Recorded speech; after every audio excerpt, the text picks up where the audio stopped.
Bom, como sempre, tentando ser breve, tentando ser justo, tentando ser prático, tentando ser inteligente. Então, naquela bela entrevista que o professor Olavo concedeu à Rede Vida em 2005, entre os hábitos que ele criticou do povo brasileiro estava o hábito, não, o mau hábito do povo não buscar, não se interessar por buscar conhecimento, mas apenas arremedo de conhecimento, né?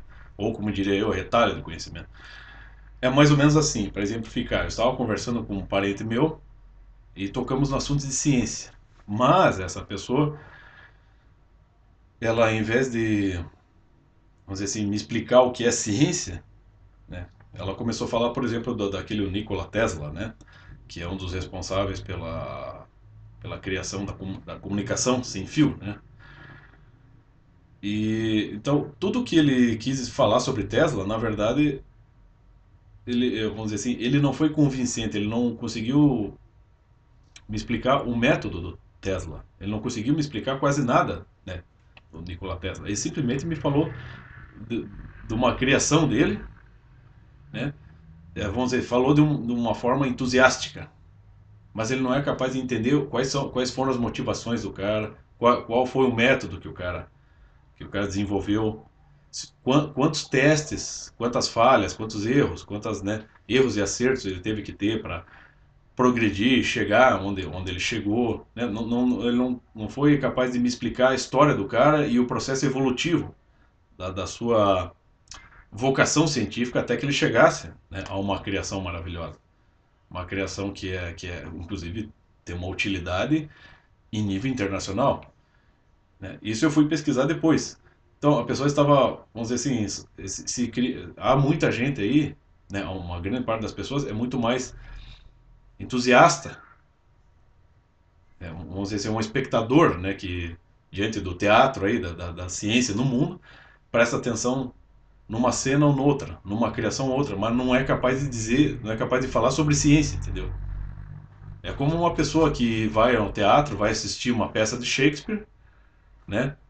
Presta atenção no Hamlet lá, vamos dizer, ele fixa lá a sua atenção lá no suicídio de Ofélia, mas ele não é capaz de explicar o enredo, né, todo e de fato não é capaz de explicar assim exatamente quem era Shakespeare, né? Por que Shakespeare se tornou um dramaturgo e o que é o teatro em si, né?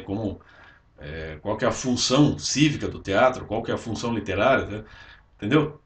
Então a pessoa é capaz ela, assim, a pessoa cult, ela tem informações esparsas, né, na sua mente, mas ela não sabe coeri-las, como o próprio professor Lavo já explicou muitas vezes, ela não sabe coordenar essas informações porque lhe falta a base, lhe falta o afã de querer entender a coisa para valer. Então as pessoas estão, como diz, entusiastas, né, são cults, elas têm informações, uma aqui, outra colar, né, vamos dizer, meio atomísticas, mas elas não têm um envolvimento profundo com a busca do conhecimento. Por exemplo, no livro do Karl Jaspers, quando ele Introdução à Filosofia, na própria introdução do livro, a Introdução à Filosofia, ele explica que a ciência sempre busca resultados efetivos, né, cujo valor é mais universal.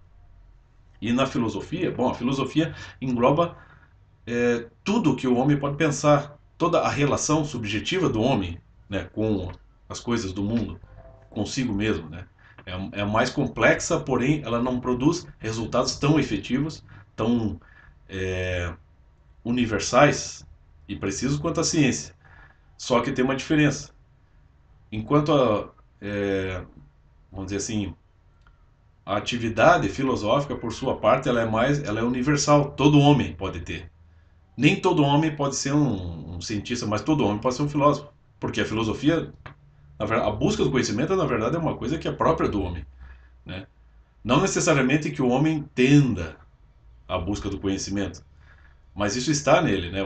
Por exemplo, o professor Olavo, uma vez, até fez uma correção ao Aristóteles, que o Aristóteles diz que o homem tende ao conhecimento. Daí ele pegou e corrigiu, não, eu tendo ao conhecimento, porque eu conheço muita gente que não tende, que não quer, que foge do conhecimento, né? Mas vamos dizer, o afã, a possibilidade está sempre em todo homem. A possibilidade de busca do conhecimento está em todo homem, em toda pessoa. Até numa das aulas mais antigas, o professor Olavo ele explicava, até em apostila ainda ele explicava que até uma pedra pode ter filosofia. Ele dizia, existir é acontecer, né? Daí um aluno na época perguntou para ele, mas professor, como é que uma pedra vai assimilar conhecimento? Daí o professor falava assim, bom, o conhecimento vai se dar por meio de relações, né? De uma coisa com outra, de um ser com outro. Daí ele falou, dá uma martelada, acerta uma martelada numa pedra para ver se ela não assimila nada da sua ação. Entendeu? Então é mais ou menos assim que funciona.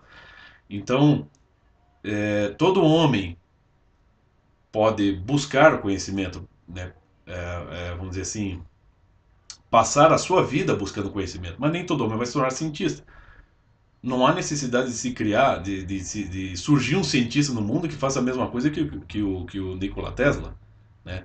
E nem todo mundo, a pessoa pode estudar todo o processo, entender todo o processo, o procedimento do Nikola Tesla, a história dele, os métodos que ele usou, e nem por isso vai se tornar um cientista.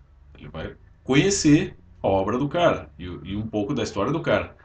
Mas nem necessariamente vai ser um cientista, mas pelo menos vai ser um cara que está em busca de conhecimento e que empreende isso com vontade, entendeu? Que é muito melhor do que a pessoa simplesmente ser, né, um mero espectador, colhendo informações esparsas, mas sem saber coeri-las. Porque você vê que muita gente, por exemplo, pessoas que, claro, é, a pessoa que é mais cult, por exemplo, aquela que não tem o hábito de ficar assistindo essas porcarias de programa de TV aberta, né? Sobretudo em fim de semana, você tem o Domingão do Faustão, Silvio Santos, Pânico na TV, outras porcarias do mesmo gênero. Mas é uma pessoa que prefere assistir, por exemplo, um Netflix, né, séries do Netflix, ou que assiste um History, né, ou um National Geographic, é uma pessoa que realmente acaba adquirindo uma cultura um pouco mais elevada. Torna-se uma pessoa mais informada, mas não necessariamente uma pessoa que esteja buscando conhecimento. Entendeu? Porque, como eu disse, eu estava conversando com esta pessoa, né, a pessoa da minha família, ela estava muito empolgada com o Tesla, mas ela não me explicou nada de ciência. Ela simplesmente me falou de uma criação do Tesla. Entendeu?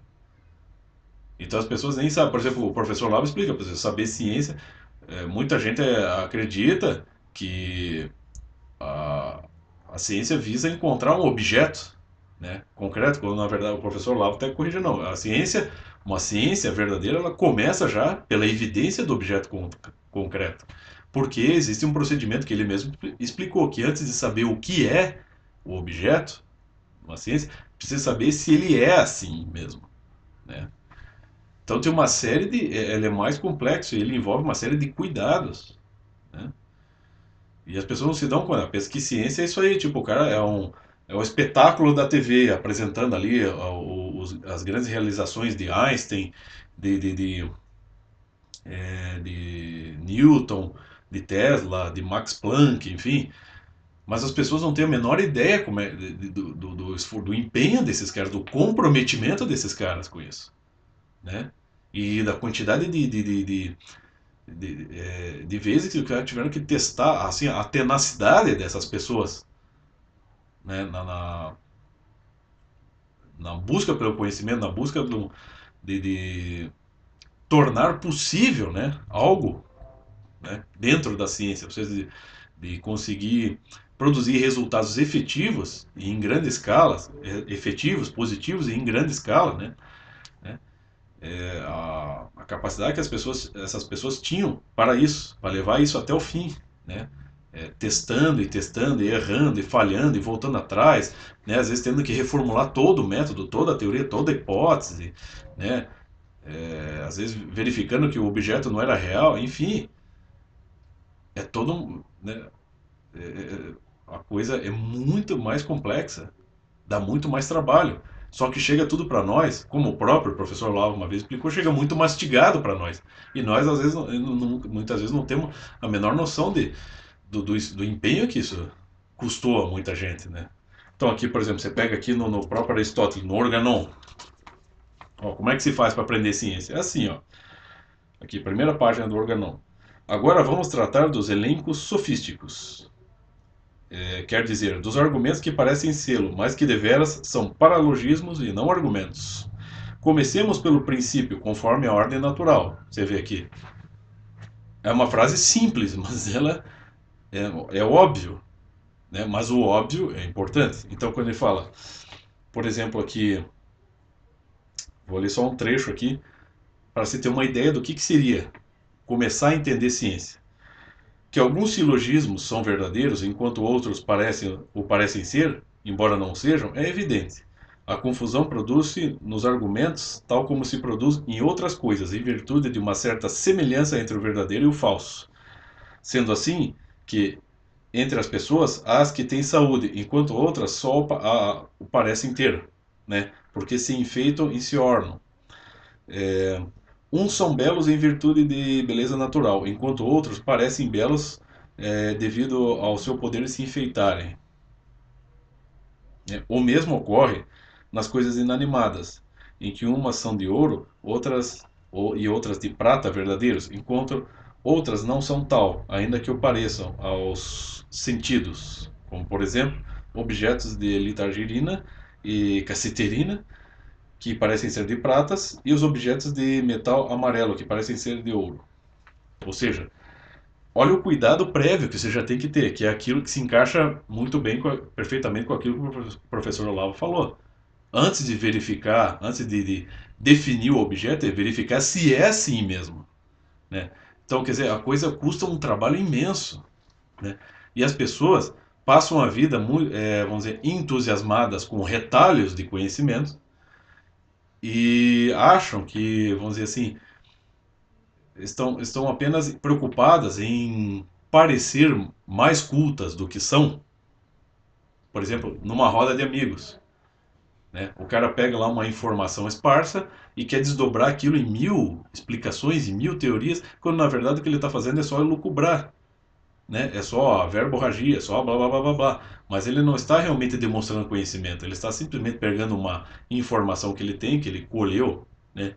Sem nenhum esforço em algum documentário, e está, vamos dizer assim, exibindo aquilo ali, enfeitando, né, com palavras, aquela informação que ele tem, vai enfeitando com palavras em torno dela, floreando, de modo a parecer uma pessoa bastante séria, bastante culta, quando na verdade ele não sabe nada. Se eu for lá e fizer uma pergunta precisa, o que é ciência, é capaz que o cara não saiba explicar, entendeu? Então isso tem que mudar, as pessoas têm que saber se articular com o conhecimento, intensificar a sua vontade de conhecer, rastrear, pegar uma informação. Existem dois tipos de método, né? O indutivo e o dedutivo. A pessoa pode pegar o dedutivo, parte do geral para o particular, e o indutivo parte do particular para o geral. Então você pega de uma experiência da pessoa, você vai rastreando, né, por meio de informação, por meio de reflexão, e vai chegando até um princípio, que é mais universal, né, que vamos dizer, foi o fundamento de tal experiência, entendeu? Isso tudo, livros de filosofia, livros de ciência, os bons livros de filosofia e ciência, pega um Aristóteles, um Mário Ferreira, um Karl Jasper, um Olavo de Carvalho, todos eles passam esses, vamos dizer assim, esses princípios, né, de conhecimento que qualquer pessoa, seja um engenheiro, seja um advogado, seja um, um entregador de pizza, o seu senhorzinho que vende tomate ali na feira, todos podem ler e aprender coisas. Porque isso vai tornando a pessoa mais inteligente, não vai torná-la uma pessoa que vai angariar grandes cargos, grandes salários, né, que vai subir na sua posição social, mas vai se tornar uma pessoa mais inteligente, capaz de resolver as coisas no seu meio. Porque muito do que nos ronda, né, muitas das coisas que estão ao nosso redor são ciência, né? Até a construção de uma parede requer ciência, né? Ciência da química. Você precisa entender os componentes, né, que dão liga, que tornam a parede firme, né, que tornam capaz, que garantem que ela não vai se desmanchar e cair na sua cabeça. Não. Então tudo ao nosso redor está repleto de ciências de todo tipo, né? E quanto mais as pessoas forem capazes de aprender de fato o que é ciência, o que é buscar o conhecimento, estarem comprometidas um pouquinho com isso, elas vão se tornando mais inteligentes e, por conseguinte, tornando-se mais capazes de tomar decisões. mais capaz de avaliar as situações, né? Por exemplo, tinha uma pessoa lá também, outra pessoa da minha família, que de fato, né, ele não é, ele aprendeu o básico. Ele entende que filósofos como Immanuel Kant, sei lá, um Rousseau, né, David Hume, um Descartes, são todos, vamos dizer, meio gnósticos, né? E então eles, de certa forma,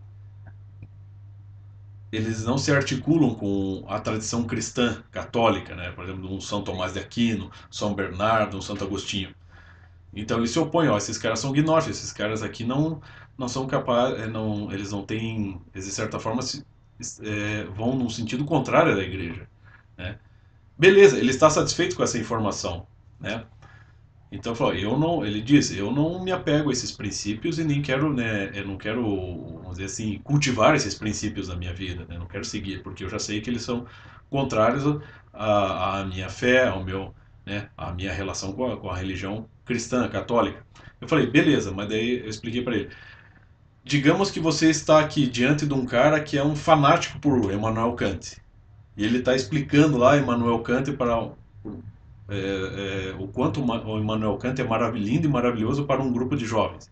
E você se sente, né, responsável no sentido de que, porra, esse cara está, né, meio que doutrinando aqueles jovens dentro de uma filosofia gnóstica. O que você vai fazer? Eu falei para ele, o que você vai fazer? Você vai chegar com esse resumão, que esses caras são gnósticos e que eles se opõem àquela verdade que está muito bem fundamentada na filosofia cristã, na doutrina cristã?